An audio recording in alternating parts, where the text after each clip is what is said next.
이미 주보에 기록된 대로 예수님의 눈물이라는 제목으로 말씀을 드리려고 합니다.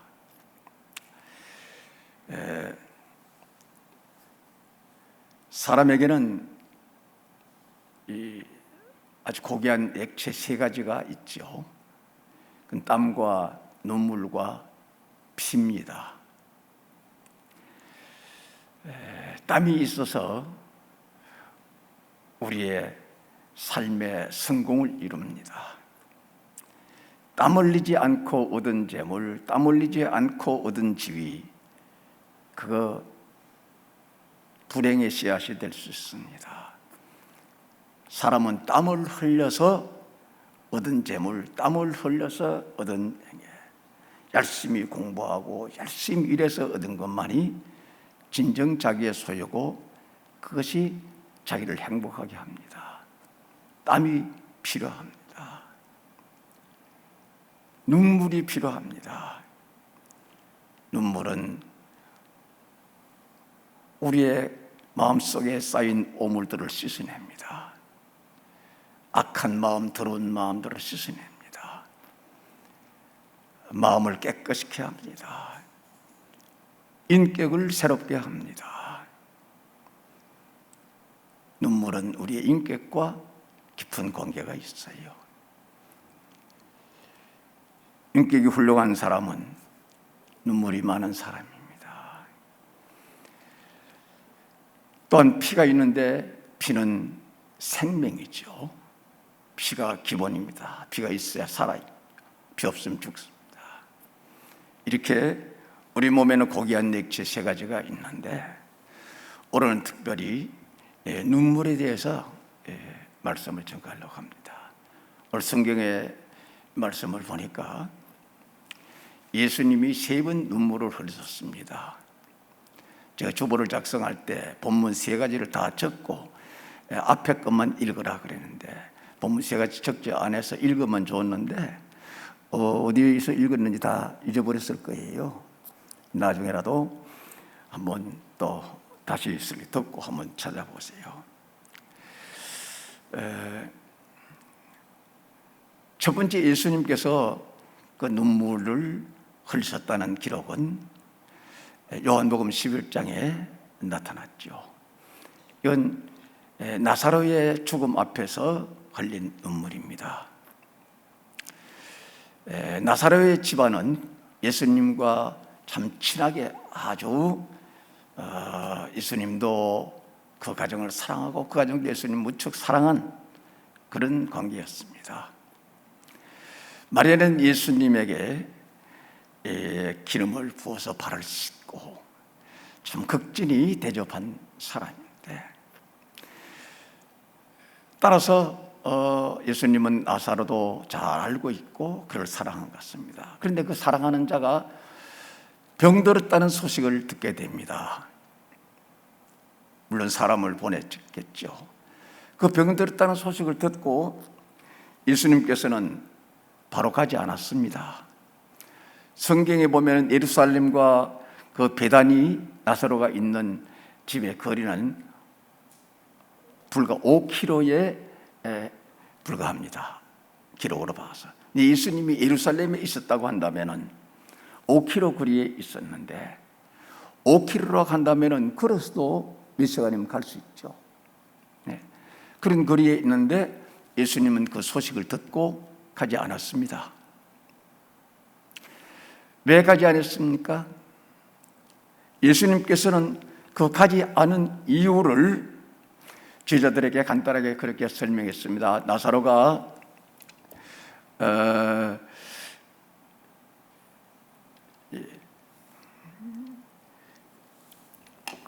병들었다는 소식을 듣고 가지 아니한 이유를 나중에 이제 설명했지만 그것이 가지 아니함으로 인해서 하나님 아버지께 영광이 되고 자기가 하나님의 아들임을 또 나타내고 영광을 받는 기회가 될 것이다. 다시 말씀을 드리면 예수님께서 나사로가 병들었을 때 가서 고쳐주는 것보다 죽은 이후에 가서 살려주는 것이 하나님께 더 영광되고 자기가 하나님의 아들인 것을 나타내는데 더 유익하다는 겁니다. 예수님은 이런 생각을 가지시고 찾아가지 않았어요. 그리고 며칠 뒤에 찾아갔습니다. 예수님이 오신다는 소식을 듣고 마리아가 뛰어나가서 예수님을 영접했습니다. 그땐 이미 그 오라버니 나사로는 무덤에 장사되어 있었습니다. 그 마리아가 예수님께서 여기 계셨더라면 내 오리가 죽지 아니했을 것인데 이런 말을 합니다. 그 말을 들으면서 마음에 곧 아픔을 느끼죠. 그리고 주변의 사람들, 같이 따라온 유대인들이 우는 것을 보고 통분히 여기사 그랬습니다. 예수님께서 그 죽은 나사로를 지금 예수님이 이 자리에 오신 목적이 무엇입니까? 단순히 죽은 자의 가족들에게 위로하기 위해서 오신 것이 아닙니다. 예수님은 나사로를 살리러 왔습니다. 그런데 예수님께서는 우셨다고 했습니다. 아니, 앞으로 살릴 건데 왜 울어요? 이상하지 않아요? 우리가 여기서도 깊은 진리를 깨달아야 합니다. 우리가 어떤 일들을 당했을 때 내가 어떤 내 마음에는 큰 상처도 없고 슬픔도 없고 하지만은 다른 사람들이 슬퍼하는 것을 볼 때 그 사람의 슬픔에 동참하는 것, 이것이 중요한 거예요. 그래서 성경에 보면은 우는 자와 함께 울라, 웃는 자와 함께 웃고 우는 자와 함께 울라. 지금 마리아와 유대인들이 울고 있습니다. 그걸 보고 통분히 여기사 예수님께서는 눈물을 흘리셨어요. 종종 우리가 믿는 사람들이 세상을 떠났을 때 너 거기 가서 천국 가셨는데 위로받으세요, 그런 말들 하죠. 옳은 말입니다. 우리가 죽었으나 우리는 삽니다. 영원히 삽니다. 그런 믿음을 가지고 우리는 위로받아요. 그러나 슬픔을 당한 사람들에게는 또 위로해 줘야 돼요. 내 신앙과 그 사람의 신앙의 차이가 있을 수 있는 거예요. 그래서 예수님은 나사로를 살리러 오셨지만은 지금 슬퍼하는 그들에게, 현재 슬퍼하고 있는 그들에게 위로의 말씀으로, 위로하는 그런 동정하는 마음으로, 그 슬픔에 참여하는 마음으로 눈물을 흘리셨습니다. 이것은 이웃사랑의 눈물이다, 이렇게 생각할 수가 있습니다. 이 예수님의 눈물 세 가지를 보면요, 성격이 다르고 차원이 다릅니다. 성격이 한 사람의 죽음 앞에서 이제 살릴 것을 생각하면서 우셨습니다. 두 번째, 예루살렘 성을 보시면서 우셨는데 그건 이스라엘 성의 그 완전히 파멸을 보고 우셨습니다. 그리고 세 번째, 겟세마네 동산에서의 울음은 전 인류의 구속 사역을 앞에 놓고 그들을 구원하기 위해서 자기가 져야 할 십자가를 앞에 놓고 핏방울이 땀방울 될 때 기도하시며 우셨습니다. 성격이 달라요. 그리고 그 사이즈가, 눈물의 사이즈가 다릅니다. 한 개인의 죽음 앞에서 흘린 눈물, 국가와 민족을 위한 눈물, 전 세계 인류를 위해서 흘린 눈물, 이 눈물의 차원이 달라요. 예수님께서 이렇게 이제 나사로가 죽고 죽음으로 인해서 그 누나들이 또 동네 사람들이 슬퍼함을 위해서 그 슬픔에 동참을 하는 마음으로 예수님은 눈물을 흘렸습니다. 이게 참 중요한 거예요. 네. 러시아의 어떤 이 공원에 한 거지가 있었는데 많은 사람들에게 구걸을 했습니다. 한 번은 아주 정장을 차려입고 신사가 지나가서 엎드려 가지고 구걸을 했습니다. 그랬더니 이 신사가 길을 멈추고 자기 주머니에 손을 넣고 뒤집니다. 그런데 돈이 한 푼도 없어요. 그래서 이 사람이 그 사람의 손을 잡고 친구야 미안하다. 내가 오늘 돈을 가지고 오지 못했다. 내 주머니에 돈이 한 푼도 없다. 내가 너를 도와줄 수 없다. 참 미안하다. 그러면서 눈물을 흘렸습니다. 그 눈물이 그 거지의 손등에 떨어졌습니다. 그때 그 거지는 그 사람의 손을 꼭 붙잡고 감사합니다. 감사합니다. 나 같은 인간을 이렇게 무시하지 않고 인간 대우를 해주고 사랑해주고 하니 정말 감사합니다. 어떤 돈보다도 더 큰 사랑을 은혜를 받았습니다. 그런 이야기를 했다고 합니다. 여러분, 우리에게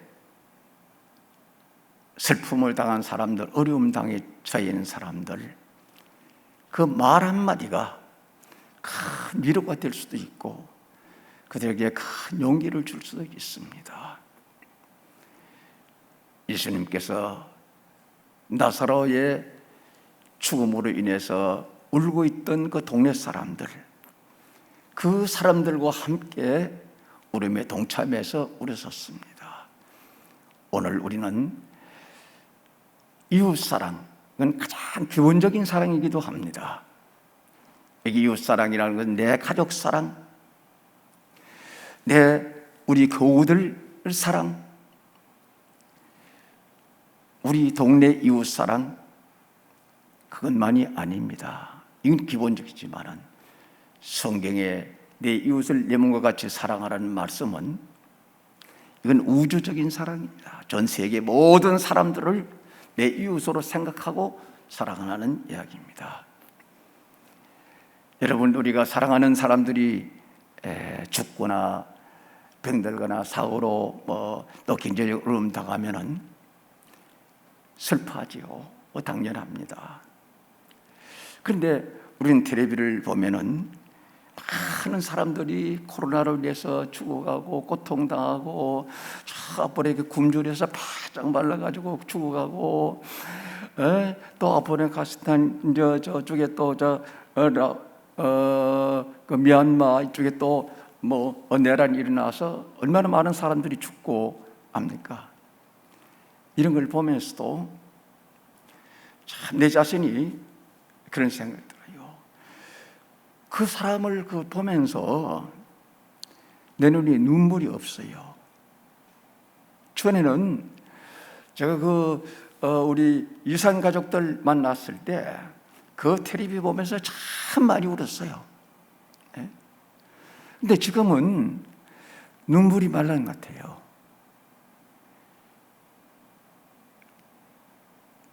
눈물이 없다는 것, 그건 불행한 겁니다. 내가 남을 도와주고 사랑할 때 내 마음에 기쁨이 있고 평안이 있고 행복이 있는 거예요.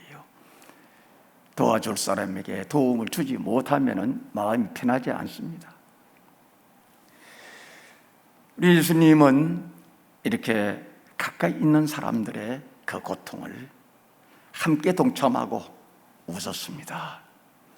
그런가 하면은 누가복음 19장에 나타난 말씀대로 예수님께서 예루살렘 성을 보시면서 내가 평화에 관한 일을 알았더라면 좋을 뻔했는데 내 눈에 그것이 가리워졌도다. 평화에 관한 일, 평화가 예수님은 평화의 왕이십니다. 예수님을 알았더라면, 예수가 하나님의 아들인 줄 알고 그 말씀을 순종하고 그를 섬겼더라면 예루살렘 멸망은 없었을 것입니다. 그런데 내 눈에 가려워졌다. 하나님의 심판이 결정되었습니다. 돌이킬 수 없습니다. 예수님께서는 그 성을 보시고 웃었습니다. 예수님의 이런 눈물 이후 37년 만에 예수님이 주 33년에 세상을 떠난 것으로 우리는 역사를 기록하고 있죠. 주 70년에 로마가 침입해서 예루살렘 성은 무너지고 이스라엘 나라는 패망했습니다. 이 37년 앞의 일을 예수님께서는 바라보시면서 이 동족들의 이제 고통, 아픔 이런 걸 바라보시면서 눈물을 흘렸어요. 오늘 우리에게 이런 눈물이 필요합니다. 우리의 이웃의 고통을 바라보면서 우는 눈물 우리에게 기본적으로 필요하죠.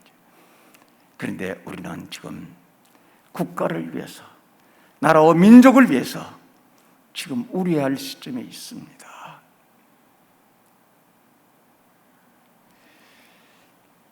이 우는 눈물도 전 인격이 동원되어야 되는 겁니다.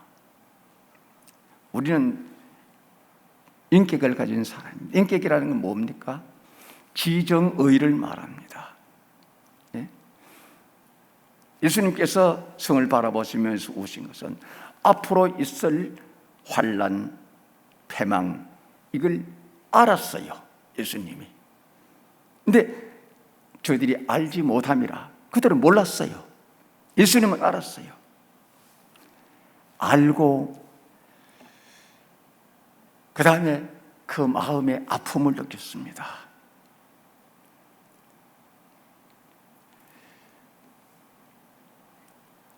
그러나 예루살렘 성의 패망은 하나님의 작정된 것이기 때문에 돌이킬 수는 없었어요. 여러분, 우리 대한민국이 지금 평안합니다. 예루살렘이 멸망하기 37년 전에 평안했던 것처럼 우리 대한민국 평안합니다. 그런데 여러분, 큰 뚝이 제방이 무너질 때 막 갑자기 전체가 한꺼번에 무너집니까? 대부분은 조그마한 구멍이 하나 생겨서 그 구멍이 커지고 그래가지고 무너지는 겁니다. 사람도요, 조그마한 죄가 하나 들어오면은 그 죄를 버리지 못하면 그 죄가 내 속에서 자라서 나중에 큰 죄를 짓게 됩니다. 어렸을 때 돈 몇 푼 남의 집에서 빵 하나 훔친 거, 그 나중에 큰 도둑이 될 수도 있습니다. 그러니까 알아야 돼요. 죄의식이 있어야 돼요. 지금 우리나라가 어떤 상황에 처해 있다, 지금 잘 모릅니다. 언론이 거의 통제되어 있습니다. 그리고 지금 일어나는 일들, 우리 백성들이 알 수 없는 많은 일들이 일어나고 있습니다. 근데 문제는 우리가 이 땅에 일어나는 일 전체를 다 모른다 할지라도 우리나라가 얼마나 위험한 상태에 있는지 정도는 직감할 수 있어야 됩니다. 인지해야 돼요. 알아야 돼요. 그래야 기도가 나오는 겁니다. 모르는데 무슨 기도가 나와요? 모르는데 무슨 눈물이 나와요? 알아야 됩니다. 알려고 노력하면은 100% 몰라도 알아요. 전혀 관심이 없고 알려고 생각하지 않으니까 몰라요. 지금 나라가 어떻게 돌아가는지 좀 알려고 노력하세요. 신문을 보든지 방송을 듣든지 그걸 통해서 못 얻으면 유튜브를 보든지 뭐 다른 방법으로라도 어쨌든 나라가 망하면 우리 가정이 온전할 수 있습니까?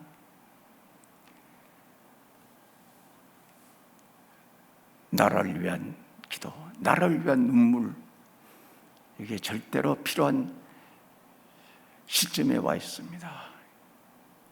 알아야 돼요.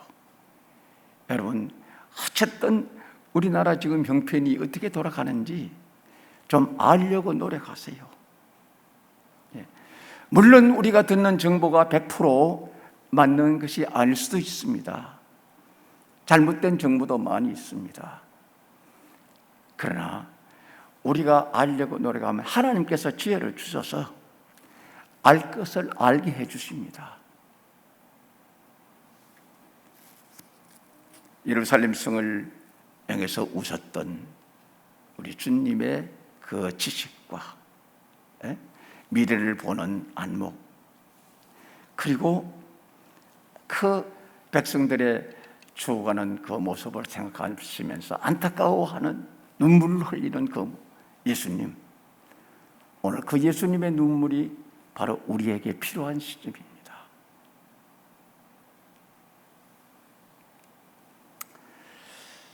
예수님께서는 또한 겟세마네 동산에서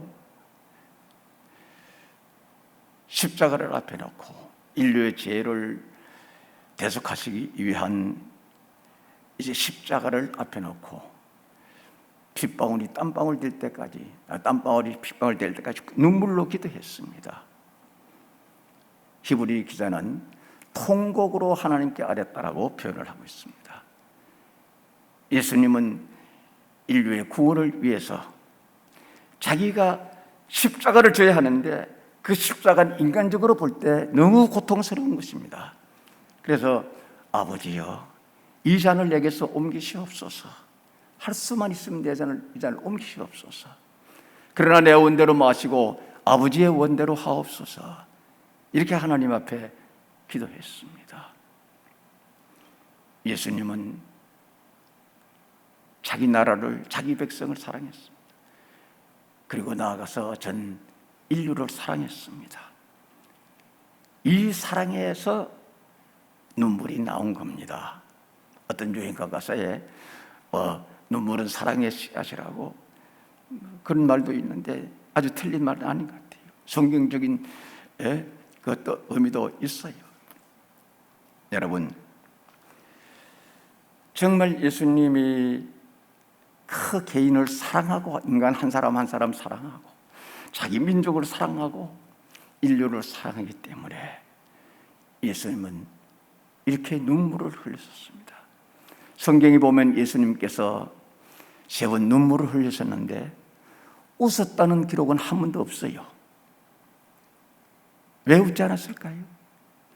아마 예수님 보실 때 세상에 웃을 만한 것이 아무것도 없었기 때문이실 것입니다. 세상이 다 죄로 인해 부패되고 세상을 바라볼 때 웃을 만한 것이 아무것도 없어요. 그래서 웃지 않았을 것이다, 그렇게 생각합니다. 근데 예수님은 웃었어요. 울 이유가 있었습니다. 여러분, 울 이유가 있는데 울어야 하는 것인데 울지 않고 있다. 어떤 경우는 그렇죠. 참 사랑하는 사람이 죽었는데 눈물이 안 나요. 어떤 때는 막 눈물을 지체할 수 없이 흘리는데, 지금 목회하면서 참 제일 많이 눈물 흘렸던 것은 그 젊은 40대 초반의 집사님이, 안수 집사, 우리 교회에 살다가 이 근처에 살다 의정부 가가지고 여기까지 와서 주일학교 아침부터 섬기고 저녁에 돌아가고, 그런 분이 그 현장에서 건축 일 하다가 세상을 떠났습니다. 장례식 치는 날 하여튼 아침부터 종일 얼마나 울린지 몰라. 그런데 안 울려 그래도 안 돼요. 자꾸 눈물이 나는데. 근데 어떤 경우에는 또 눈물을 좀 나야 되겠는데, 예? 눈물이 안 나요. 사실 눈물도 내 마음대로 되는 것은 아닌 것 같습니다. 우리가 평소에 그 사랑하는 마음이 있다면은, 네, 그들의 불행을 보고 눈물을 흘리지 않을 수 없어요. 그러니까 평소에 우리가 사랑하는 마음이 없었다면은, 관심이 없었다면은 눈물이 잘 안 나요. 꼭 그런 것만 아니지만은 대부분 그렇습니다. 그러니까 우리가 평소에, 네, 이웃 사랑하는 마음, 나라 사랑하는 마음, 그 인류를 사랑하는 마음을 평소에 가지고 있어요. 그래야 이웃의 어려움을 보고 눈물을 흘릴 수 있고, 국가의 어려운 상황을 처해 있는 것을 보면서 눈물을 흘릴 수 있고, 구원받지 못한 저 이교도들이 하나님을 대적하고 믿는 자를 비방하고 하는 것을 보면서도 그들을 위해서 기도할 수가 있습니다. 예수님은 이웃 사랑에 눈물을 흘렸습니다. 민족 국가 사랑으로 눈물을 흘렸습니다. 세계 인류를 위해서 흘렸습니다. 그러니까 예수님의 눈물은 굉장히 이 차원이 개인에서 민족에서 세계 인류로, 아무리 민족이 나라가 귀하지만 또 한 사람 역시 한 사람의 생명은 귀합니다. 그래서 예수님은 한 사람의 죽음 앞에서 눈물을 흘리고, 민족의 패망 앞에서 눈물을 흘리고, 세계 모든 인류가 지옥 가는 모습을 보면서 눈물을 흘렸습니다. 여러분, 우리 선조들이 우리 국민들을, 이제 그 나라 백성들을 세 가지로 분류를 했죠. 나라에는 민초가 있다, 그리고 백성이 있다, 그리고 시민이 있다 그랬습니다. 민초는 자기밖에 모르는 사람들입니다. 그저 먹고 입는 거 그걸로 만족하는, 짐승같이 생활하는 그런 수준에 있는 사람을 민초라고 그랬어요. 그리고 백성입니다. 조금 지식이 있고 또 가정을 생각하고 이웃을 어느 정도 생각하는 사람. 근데 그 한 단계 위에는 시민이 있는데, 이 사람이야말로 국가를 위한 헌신할 수 있는 사람, 나라와 민족을 위해서 눈물을 흘릴 수 있는 사람, 나를 위해서 자기 모든 것을 바칠 수 있는 사람, 이런 사람을 시민의식을 가진 사람이라고 그랬습니다. 저는 이 시민 위에 선민이 있다고 생각합니다. 우리 예수 믿는 사람, 시민은 국가관이 철두철미한 사람이라면, 선민은 전 세계 모든 사람을 아우르는 이런 사람입니다. 그러니까 우리는 시민이 되어야 되겠지만 우리는 또한 선민이라는 가설을 잊지 말아야 됩니다. 나라를 사랑하되 전 세계를, 민족을 사랑할 수 있는 사람이 되어야 됩니다. 여러분들이 여기서 깨달아야 할 것은요, 예수님의 눈물이 이제 범위가 보면은 점진며 커지잖아요. 이것을 우리는 이제 예수님 눈물을 선이라고 생각을 합니다. 예수님 눈물을 사랑이라고 생각을 합니다. 그럴 때 우리는 꼭 기억해야 될 것은, 같은 선이라도 적은 선과 큰 선이 대립이 되면은 작은 선은 죄가 되는 것입니다. 꼭 기억해야 됩니다. 가령 자, 개인 가족 사랑. 여러분, 예를 들자면은 가정에 여러 사람들이 가족이 있는데 내가 가족 전체를 사랑하지 못하고 가족 중에 한 아이를 지극히 사랑. 그래가지고 가족들이 이제 마음이 아주 불편하고 가정이 하나가 안 돼요. 그러면 그 사랑이 좋은 겁니까? 나쁜 겁니까? 그건 나쁜 거예요. 가정을 파괴하는 거예요. 여러분, 내 고향 사랑 좋은 겁니다. 그런데 내 고향 사랑하면서 다른 지역 사람 사랑하지 못하면은 그것은 자기가 스스로 고립되게 만드는 겁니다. 네. 우리는 항상 큰 것을 생각해야 돼요. 네. 큰 것과 적은 것이 대립이 되면 적은 것은 악이다. 네.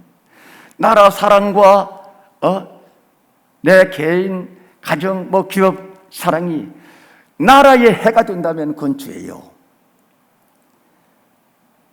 그 사랑 자체는 선입니다. 가족 사랑, 자기 기업 사랑하고 직원들 사랑하고, 그렇지만은 그것이 전체 국가에 해를 끼친다면 그건 악이에요. 같은 선이라도 적은 선이 있고 큰 선이 있습니다. 네. 선의 기준은 절대적으로 하나님께 있습니다. 네. 하나님의 말씀이 선의 기준이에요. 그러니까 이제 예를 들어서 성경에 사람을 죽이지 말라, 살인하지 말라 그랬습니다. 그 기본적인 하나님의 율법입니다. 그런데 이스라엘 백성들이 가나안 땅에 들어오면서 얼마나 많은 사람을 죽였습니까? 심지어 아말렉 사람 죽이지 않았다고 얼마나 또 야단을 쳤습니까? 근데 이제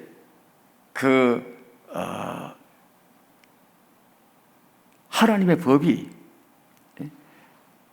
하나님의 명령이 항상 우리 삶의 기준이 되어서 같은 것이라도 이런 상황에서는 어떻게 말씀하셨느냐. 그리고 이제 그 성격이 달라요. 그 살인하지 말라는 그 살인과 이스라엘 백성들이 가나안 사람을 죽이는 것, 그건 성격이 다릅니다. 이걸 잘 이해를 해야 돼요. 내가 사람을 죽이는 것과 사형장에서 집행관이 그 사람을 죽이는 것과 달라요. 그건 죄가 안 돼요. 법을 집행하는 사람이에요. 우리가 사람을 죽이는 것, 그 죄입니다. 근데 하나님께서 이스라엘 백성들을 통해서 가나안 사람 죽인 것들은 가나안 사람들이 죄가 많아서 가나안 사람들의 죄가 관영할 때까지 성경에 보면 기다렸어요. 그들의 죄가 관영할 때 이스라엘 백성들을 쳤어요. 심판했어요. 그러니까 같은 살인도, 그것은 죽임도 살인이 될 수 있고 심판이 될 수가 있어요. 이걸 잘 알아야 돼요. 그래서 언제나 우리는 선의 기준은 하나님께 있다. 하나님이 선이다. 하나님의 말씀을 따라서 살아야 된다. 그리고 적은 것이 큰 것과 대립하면 적은 것은 악이다. 네. 우리는 대한민국 백성입니다. 우리가 생각해야 할 가장 우선적인 것은 국민으로서 대한민국을 생각해야 됩니다. 우리 자유민주 대한민국을 우리가 지켜야 합니다. 기도해야 됩니다. 여러분, 어떤 사람에게 내가 돈을 주는 것, 구제하는 것, 그거 선입니다. 그런데 그 선이 악이 될 수도 있어요. 가령 내가 남에게 뭘 주는데 다른 사람의 것을 빼앗아 가지고 줬다. 그건 선이 아니에요. 그리고 또 내 것을 가지고 주었다 할지라도 줌으로 인해서 그 사람의 이제 장래에 유익되지 못하고 그 사람을 패망의 길로 인도한다고 한다면 그 구제는 죄가 될 수가 있는 거예요. 사람이 사는 것만이 축복이 아닙니다. 때로는 죽는 것이 축복일 수도 있어요. 성경의 히스기야 왕은 병들어서 살려달라고 기도했어요. 하나님의 허락으로 생명을 연장받았는데 연장받은 이후에 아들을 낳았어요. 그 아들이 이스라엘 역사를, 나라를 망쳤습니다. 그러니까 우리의 선이 잘못 사용되면은 큰 악을 불러올 수가 있어요. 그래서 항상 이제 우리의 선이 큰 선과 대적되지 않는 범위에서 선을 행해야 됩니다. 좀 말이 어렵나요? 내 가족을 사랑하는 건 좋습니다. 내 기업을 사랑하는 건 좋습니다. 내 지역을, 지방을 사랑하는, 고향 사랑하는 건 좋습니다. 그러나 그것이 나라에 해가 된다면 그건 죄라는 것을 인식해야 됩니다. 언제나 우리는 큰 게 붙들고 살아야 됩니다. 우리 그리스도인 세계를 품고 인류를 마음에 품고 살아야 되고 먼저 우리 대한민국을 생각할 수 있는 사람이 되어야 됩니다. 그리고 그 다음에 우리의 가족, 우리의 고향, 우리의 친지, 우리의 친구 생각해. 큰 것을 먼저 생각해. 예수님께서 흘리신 눈물, 한 개인의 죽음 앞에서 슬퍼하는 눈물 기억하시기 바랍니다. 우리 이 동정의 눈물이 우리에게 필요합니다. 그리고 국가를 위해서 흘리는 눈물, 오늘 이 시대에 꼭 필요합니다. 우리 대한민국을 위해서 많이 우려하고 기도해야 됩니다. 그리고 세계 복음화를 위해서 기도해야 됩니다. 그동안 우리 한국 교회가 세계 복음화를 위해서 많이 일했습니다. 그러나 점점 어려워지고 있습니다. 점점 어려워지고 있습니다. 우리 국가, 정치, 사회, 경제, 안보, 외교 모든 분야를 여러분들이 알 수 있는 데까지 알려고 노력하세요. 알아야 눈물이 나옵니다. 눈물의 기도, 그게 있을 때 우리 민족이 살고 우리 자손들이 잘 되고 하나님 앞에 설 때 칭찬받는 종들이 될 줄로 믿습니다.